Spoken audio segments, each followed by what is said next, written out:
Pedro envía una carta a un grupo de hermanos en la fe gentiles que necesitan fortaleza porque están en medio de una gran persecución, en medio de tribulación. Y comienza esta carta animándolos con una serie de hermosas y poderosas promesas de parte de Dios. Les dice que pase lo que pase, Dios les tiene una valiosa herencia en los cielos que les espera. Y leímos nosotros el versículo 4 de Primera de Pedro, capítulo 1, donde dice que esta herencia es incorruptible, incontaminada e inmarcesible, reservada para ellos en los cielos. Ahora ellos son poseedores también de una salvación tan valiosa que los profetas la anunciaron con pasión, que los apóstoles dieron su vida al predicarla y que aún los ángeles hasta este momento se asombran al contemplarla, como dice el versículo 10. Estas verdades deberían de animar a estos hermanos a estar firmes por el Señor Jesucristo en medio de la persecución que ellos están viviendo. Pero todas estas bendiciones no vienen solas, porque recuerden que toda bendición trae consigo también una gran responsabilidad. Después de animarlos a permanecer firmes por medio de promesas, ahora los va a animar, pero por medio de alertas. Porque ellos son llamados a dar testimonio de Cristo Jesús mediante una vida santa sin importar las dificultades. Esto lo vemos a través de la carta. Por ejemplo, dice el capítulo 2, versículo 12 lo siguiente: manteniendo buena vuestra manera de vivir entre los gentiles. Dice el capítulo 2, versículo 15 lo siguiente: que haciendo bien hagáis callar la ignorancia de los hombres insensatos. ¿Cómo los va a callar? Haciendo el bien. Capítulo 3, versículo 1, mira lo que dice: para que los que no creen a la palabra sean ganados sin palabra por la conducta. Capítulo 3, versículo 16. Sean avergonzados los que calumnian vuestra buena conducta en Cristo. ¿Te das cuenta? Ellos están siendo llamados a vivir en una manera santa para la gloria de Dios en medio de la dificultad. Y es difícil no preguntarse esto.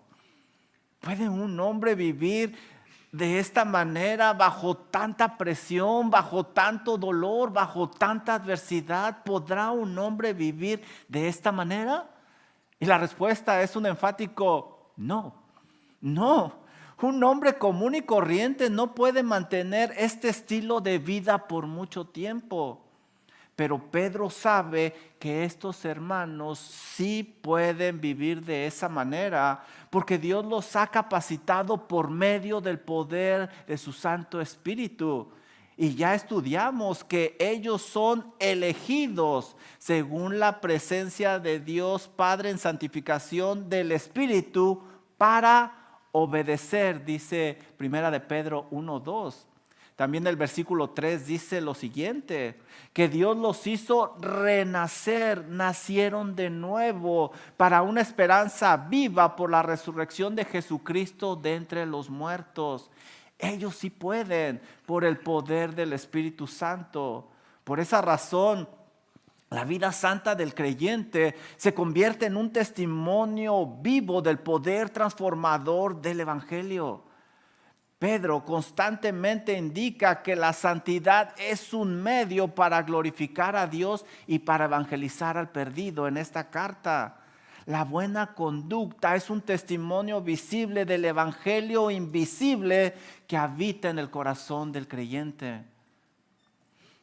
¿Te das cuenta la relevancia de esto para tu propia vida, mi hermano? Cuando enfrentas dolor o cuando tú enfrentas dificultad, tu vida santa es una proclamación viva del poder del evangelio a un mundo perdido que te está observando. Por eso Pedro en la siguiente sección ahora va a animar a los hermanos a permanecer firmes en la fe por medio de 3 alertas. Ya los animó con promesas, ahora los va a animar por medio de alertas. Y él dice que el creyente no debe de quitar su mirada del Señor Jesucristo para poder vivir con esperanza hasta que Él regrese.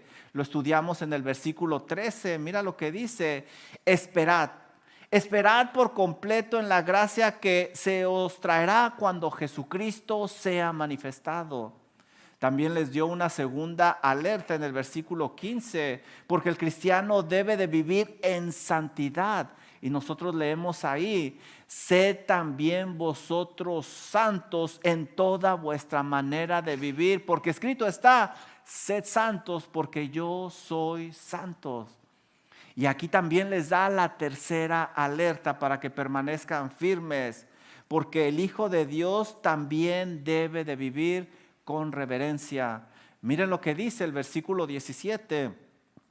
Y si invocáis por Padre a aquel que sin acepción de personas juzga según la obra de cada uno, conducíos en temor todo el tiempo de vuestra peregrinación. Y hoy, si el Señor lo permite, estudiaremos esta tercera alerta. Somos llamados a vivir con reverencia a nuestro Dios. Mi amado hermano, este texto te enseñará que vivir con reverencia es posible cuando recordamos que nuestro Padre es juez. Nuestro Padre juzga imparcialmente y que nuestro Padre demanda reverencia de sus hijos. Nuestro Padre es juez, juzga imparcialmente y demanda reverencia de sus hijos. En resumen, nuestro Padre celestial también es juez y juzga imparcialmente, y no debemos de olvidarlo. Comencemos estudiando que es un gran privilegio, un honor dirigirnos a Dios como Padre. ¡Qué bendición, mis hermanos! Pero Él también es juez.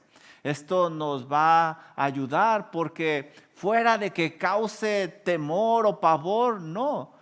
Lo que debe de impulsarnos es a vivir en un temor reverente ante nuestro Padre Celestial. Y ese será nuestro primer punto. Nuestro Padre es juez. Nuestro Padre es juez. Miren el inicio de este versículo 17. Y si invocáis por Padre a aquel que sin acepción de personas juzga según la obra de cada uno, conducíos en temor. Al leer este verso en español, parece que Pedro comienza con una posibilidad al decir: y si invocáis por Padre. Muchos lo leen creyendo que dice algo como: bueno, en caso de que ustedes invoquen a Dios como Padre, vivan en temor. La realidad es que en el griego esto no habla de una posibilidad, sino de una enfática afirmación. Si deseáramos usar un lenguaje más entendible a nuestra época, podríamos decir que Pedro está diciendo algo más o menos así: ya que ustedes invocan a Dios como Padre, recuerden que Él juzga la obra de cada uno. Entonces, esto que leemos aquí no es un sí dudoso, más bien es un sí enfático, con una gran fuerza afirmativa. Y esto es importante. Esta forma de expresión es común en el Nuevo Testamento, aunque nosotros no lo alcanzamos a ver en el español. Déjame darte algunos ejemplos en la versión que yo uso, que es la Reina Valera 1960. Por ejemplo, Mateo capítulo 4, versículo 3, cuando el diablo viene a tentar al Señor Jesucristo, nosotros leemos esto. El diablo le dice: si eres hijo de Dios, di que estas piedras se conviertan en pan. Pero ¿saben? El diablo sabía que Jesús era el Hijo de Dios. Así es de que lo que en realidad él está diciendo: ya que eres hijo de Dios, di que estas piedras se conviertan en pan. Otro ejemplo, Colosenses capítulo 3, versículo 1. Y eso lo estudiaron ustedes con nuestro hermano Francisco la vez pasada. Dice así Pablo: si pues habéis resucitado con Cristo, buscad las cosas de arriba. Esta es una carta a creyentes. Así que Pablo les dice, ya que resucitaron ustedes con Cristo, entonces deben de buscar las cosas de arriba. Otro ejemplo, segunda de Corintios capítulo 5 versículo 17, un pasaje muy conocido. De modo que si alguno está en Cristo, nueva criatura es. Pablo no expresa aquí una duda, sino que está afirmando, ya que ustedes están en Cristo, son unas nuevas criaturas. Último ejemplo, Filipenses capítulo 2, versículo 1 y 2. Miren lo que dice. Por tanto, si hay alguna consolación en Cristo, si hay algún consuelo de amor, entonces, y sigue el versículo, pero claro que hay consolación en Cristo. Lo que Pablo está diciendo es, ya que hay consuelo en Cristo, entonces, y sigue el versículo. De modo que esta es una forma gramatical para representar una realidad que no se puede cuestionar. Y basada en ella se va a hacer una exhortación, una advertencia o una enseñanza relevante. ¿Por qué esto es importante? Porque estos hermanos estaban invocando el nombre de Dios como Padre. Y esa realidad que es incuestionable es usada por Pedro para recordarles que con esa bendición también viene una responsabilidad. Ellos podrían caer en el error que cometen muchos, de querer solo una parte de Dios y no todo su ser. Tomar solo uno de los atributos de Dios, aquellos que son convenientes, pero olvidar los que demandan responsabilidad. O quizá abrazar los atributos de gracia, pero rechazar los atributos de justicia. Querer abrazar las bendiciones de Dios, pero rechazar la responsabilidad con el Dios de las bendiciones. El autor de Hebreos lo dice de esta manera. Miren Hebreos capítulo 12, versículos 6 al 8. Tenemos acceso al Padre, pero también responsabilidad. Porque el Señor al que ama, disciplina y azota a todo aquel que recibe por hijo. Si soportáis la disciplina, Dios os trata como a hijos, porque ¿qué hijo es aquel a quien el Padre no disciplina? Pero si se os deja sin disciplina, de la cual todos han sido participantes, entonces sois bastardos y no hijos. Pedro quiere enfatizar esto. Tú te acercas a Dios y haces bien, pero también hay una importante responsabilidad. Cuando nosotros leemos que ellos invocan a Dios como Padre, básicamente Pedro está diciendo dos cosas. Pedro nos dice que están invocando a Dios, es decir, están acudiendo a Él, quizá por ayuda, por protección o quizá por dirección. Pero también dice que ellos se dirigen a Dios como Padre, como Padre. Ellos reconocían que podían acercarse a Dios confiadamente, como un pequeñito se acerca a su papá. Por lo tanto, no solo acudían a Dios, sino que lo hacían con una gran confianza, con amor paternal. Acercarnos ahora con confianza a Dios es hermoso. Derramar nuestro corazón delante de la presencia de Dios es maravilloso. Y fue hecho posible gracias al sacrificio de nuestro Señor Jesucristo en la cruz del Calvario. Por esa razón el autor de Hebreos expresa esta hermosa confianza en Hebreos 4:16 de la siguiente manera. Acerquémonos pues confiadamente al trono de la gracia para alcanzar misericordia y hallar gracia para el oportuno socorro. ¡Qué bendición! ¡Qué bendición! En el Nuevo Testamento, cada creyente en Cristo podemos acercarnos a un Dios personalmente, confiadamente y derramar nuestro corazón delante de nuestro Padre. Mira la diferencia en el Antiguo Testamento. Ellos no se dirigían así a Dios, se dirigían colectivamente como un padre, pero de una nación. Por ejemplo, Isaías 63:16 dice lo siguiente: pero tú eres nuestro Padre. ¿Te fijas? Se dirigen a Dios como un padre, pero en grupo, no individualmente. Si bien Abraham nos ignora e Israel no nos conoce, tú, oh Jehová, eres nuestro Padre. Nuevamente iban a Dios colectivamente, no individualmente. En el Antiguo Testamento solo se usa la palabra Padre para Dios aproximadamente 10 veces. 10 veces se usa la palabra Padre en una manera explícita, en contraste con el Nuevo Testamento, donde Jesús y los apóstoles lo mencionan alrededor de 150 veces, con un énfasis personal. Qué diferencia, hermanos, qué privilegio, qué honor, qué gran bendición. Por esa razón, el Padre Nuestro fue algo que cautivó la atención de sus discípulos, porque ellos podrían orar de esta manera, como dijo el Señor Jesucristo en Mateo 6:9. Padre nuestro que estás en los cielos.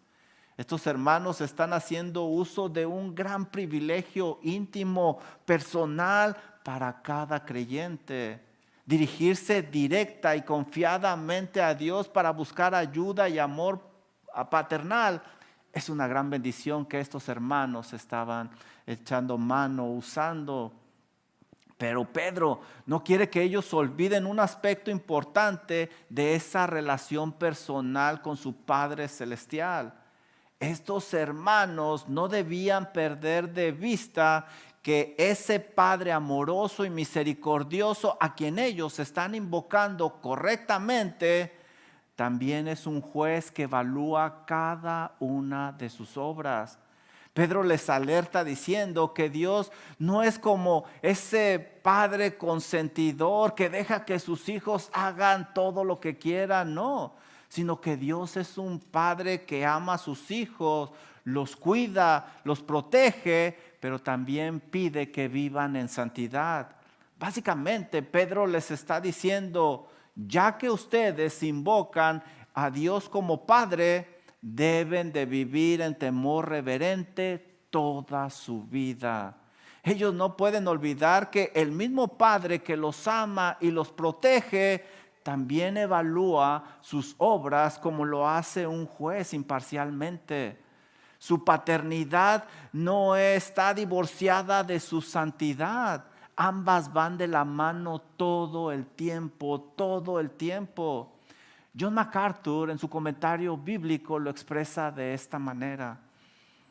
El privilegio de llamar a Dios Padre no debe de llevarnos a la irreverencia, aunque Él nos invita a acercarnos confiadamente a su trono de gracia, nunca deja de ser un juez santo. Nunca. Mi amado hermano, la paternidad de Dios es un gran privilegio que no debemos de tener en poco. Es una bendición enorme entrar a su trono de gracia confiados, gracias a la obra redentora de Cristo Jesús. En sus brazos encontramos protección, provisión, pero también disciplina. Nunca olvides que tu Padre también es un juez justo que evalúa tu conducta. El poder dirigirse a Dios como Padre no significa tener una licencia para hacer lo que nos plazca. Hermanos, la exhortación que Pedro nos hace aquí es clara, es muy clara. El acceso confiado a Dios no elimina el temor reverente, al contrario, lo hace más relevante. El mismo Dios que nos recibe como Padre es el mismo Dios que evalúa nuestras obras como lo hace un juez justo. Bueno, pues con esto ya estudiamos nosotros que nuestro Padre Celestial también es juez, también evalúa nuestras acciones. Esto no es para causar pavor, sino para despertar un temor reverente dentro de nosotros que nos va a ayudar a mantenernos firmes en la adversidad. Y es precisamente el siguiente punto: nuestro Padre juzga imparcialmente, y eso lo vamos a encontrar en el resto de este versículo. Miren lo que dice: y si invocáis por Padre a aquel que sin acepción de personas juzga según la obra de cada uno. Ahora Pedro les recuerda a estos hermanos un atributo muy importante de parte de Dios, y es su justicia imparcial. Dios es un juez justo que no dejará que nadie se escape sin las consecuencias de sus actos. Tanto las obras de los creyentes como las obras de los incrédulos son pesadas en la balanza de la santidad de Dios, aunque el resultado será diferente: condenación para el inconverso y disciplina para el creyente, pero la obra de cada uno va a ser pesada. Veamos a continuación que Dios juzga a todos, que condenará al inconverso y que disciplinará a sus hijos. Miren lo que dice este pasaje.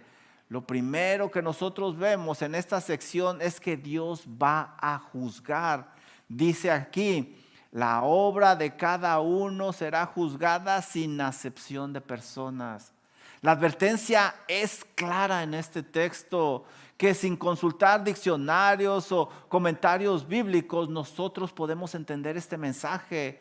Nadie, absolutamente nadie va a escapar de la evaluación santa de Dios.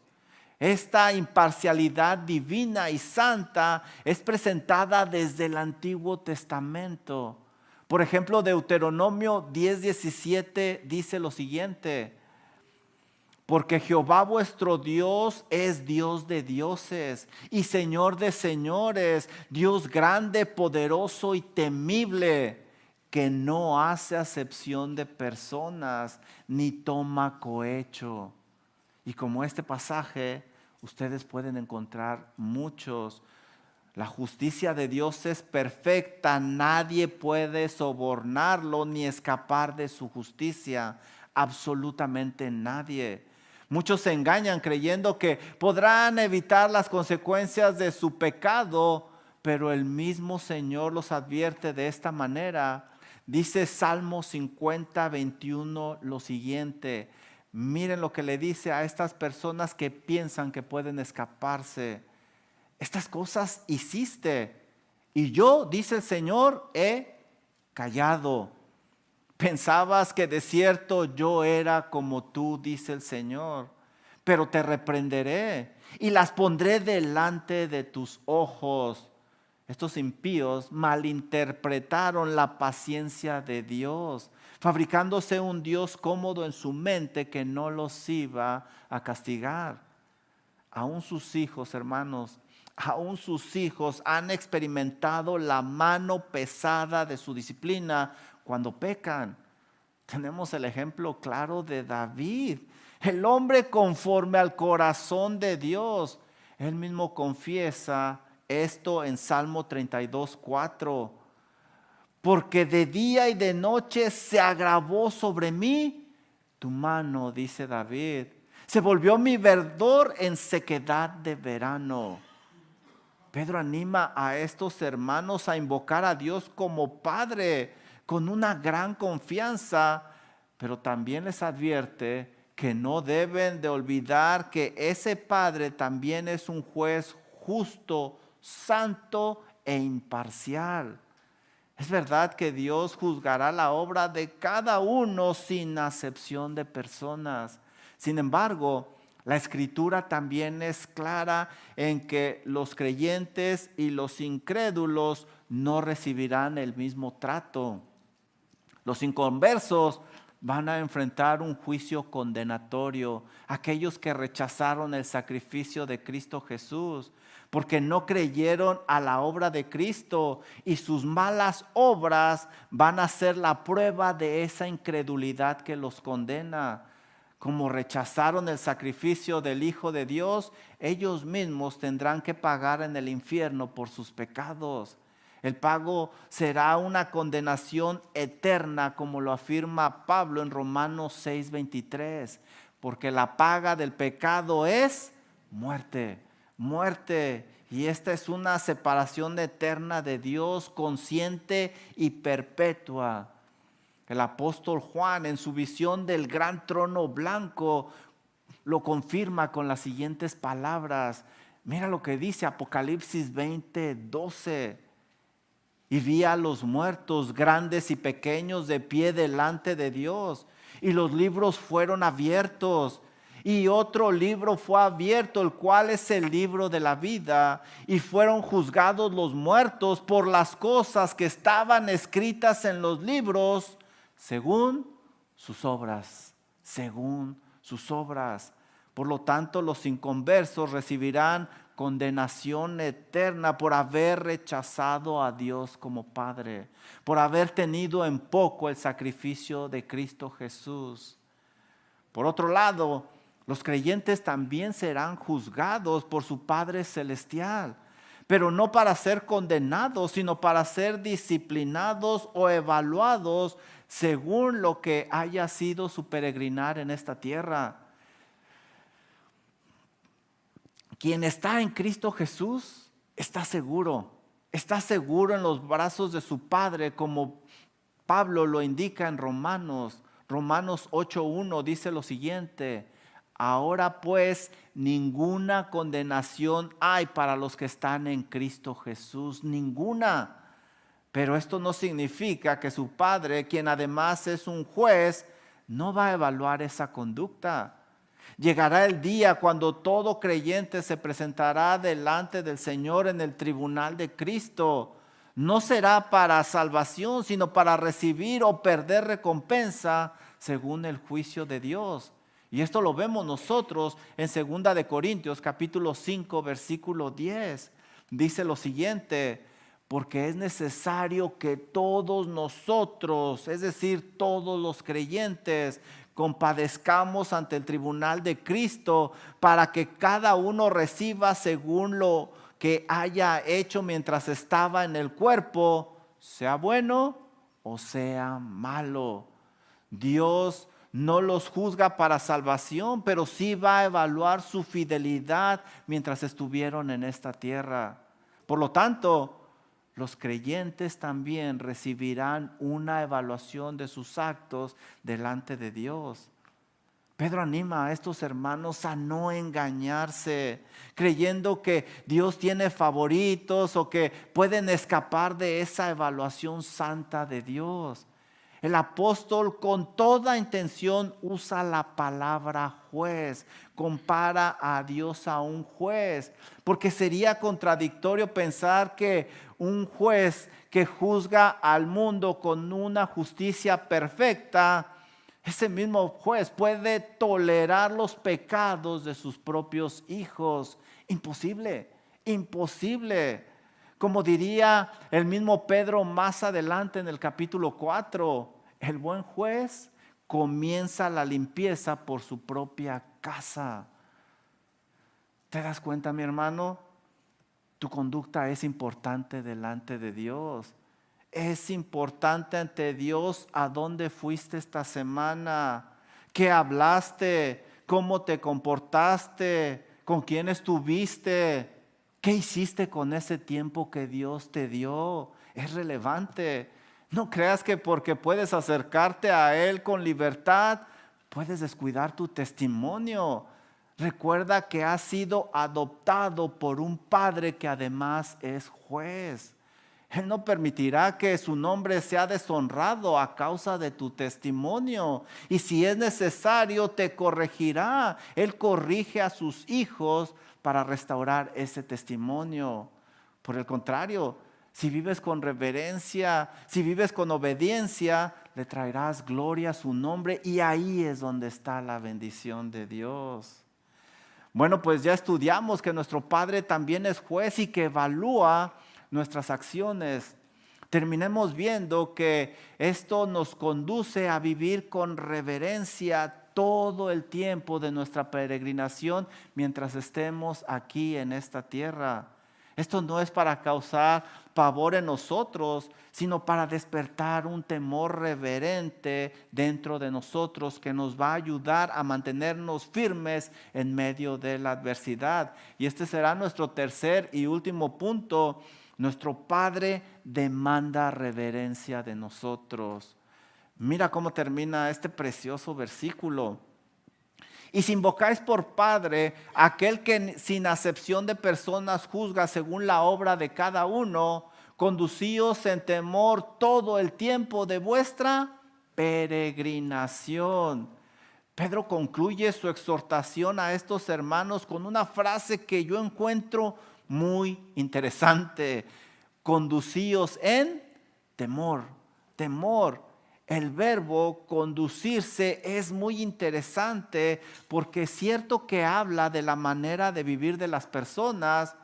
En griego no se refiere solamente a la conducta externa, sino que se refiere a un carácter interno que impulsa a comportarse de cierta manera.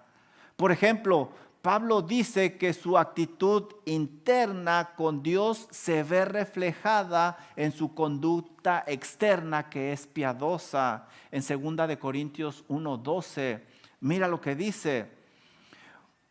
Porque nuestra gloria es esta, el testimonio de nuestra conciencia, que con sencillez y sinceridad de Dios, no con sabiduría humana, sino con la gracia de Dios.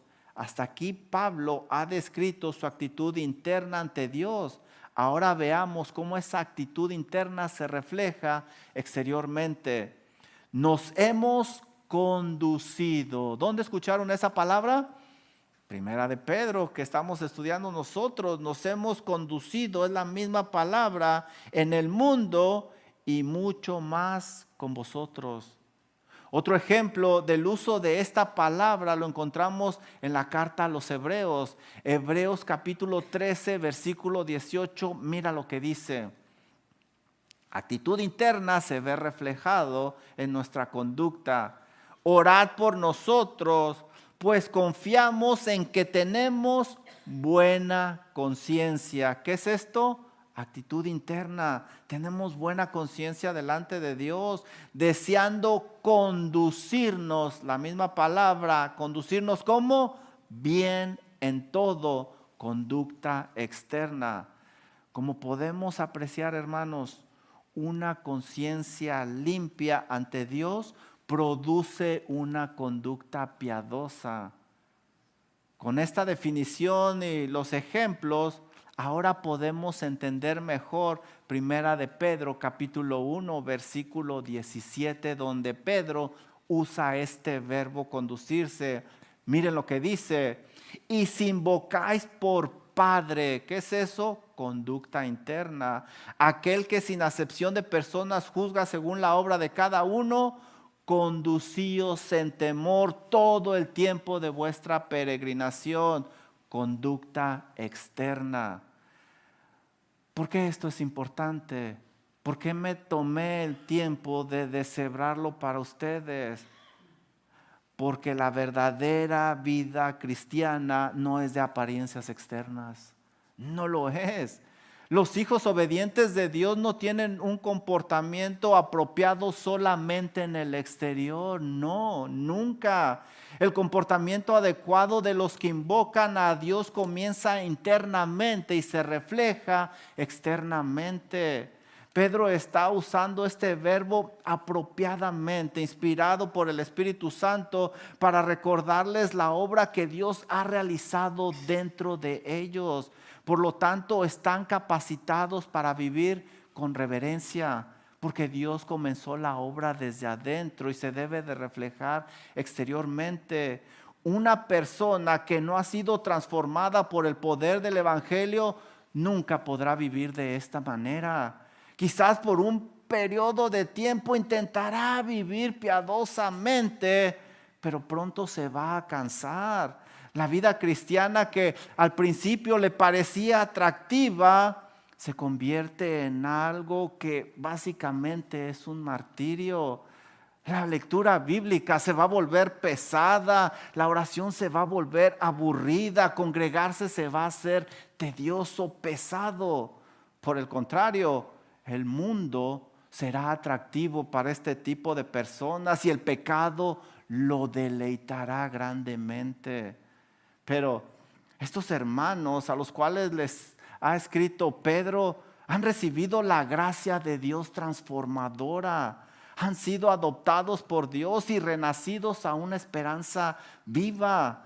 Por eso pueden vivir en temor reverente, como dice Pedro, todo el tiempo de su peregrinación. Lo que significa que no se trata de un momento aislado, sino de una vida rendida a su Salvador, que es Cristo Jesús. Esa es la razón por la cual muchas personas llegan a la iglesia y no permanecen. Nunca recibieron la gracia transformadora. Se esfuerzan, pero al final no pueden. Esto es relevante porque no debemos de perder el contexto de todo este libro. Mediante esta carta, Pedro les está exhortando a mantenerse firmes en medio de la adversidad.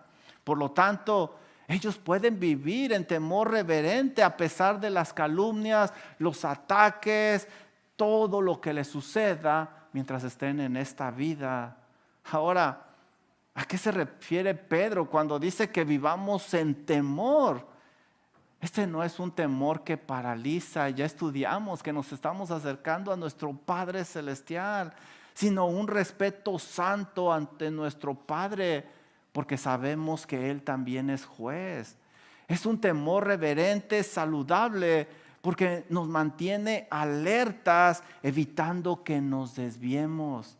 El comentarista bíblico Warren W. Wiersbe ilustra este temor de la siguiente manera.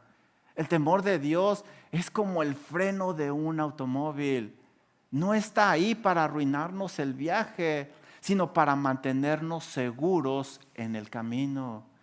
Así que para el creyente, el temor a su Padre no debe de paralizarlo, sino protegerlo y guiarlo en santidad, como hemos estudiado. Mis amados hermanos, no debemos de olvidar que Dios nos ha adoptado en su familia. Como Padre amoroso desea que vivamos piadosamente, porque eso es para nuestro bien y para su gloria. Y como juez imparcial nos llama a rendir cuentas.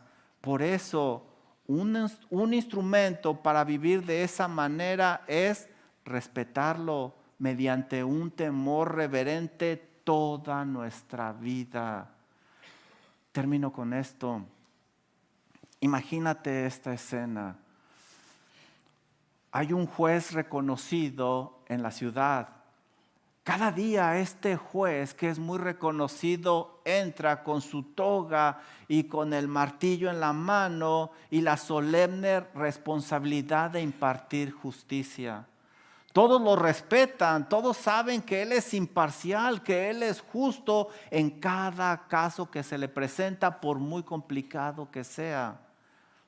Pero cuando termina esa jornada, deja su martillo, se quita su bata de juez, llega a su casa, abre su puerta y sus hijos corren para abrazarlo.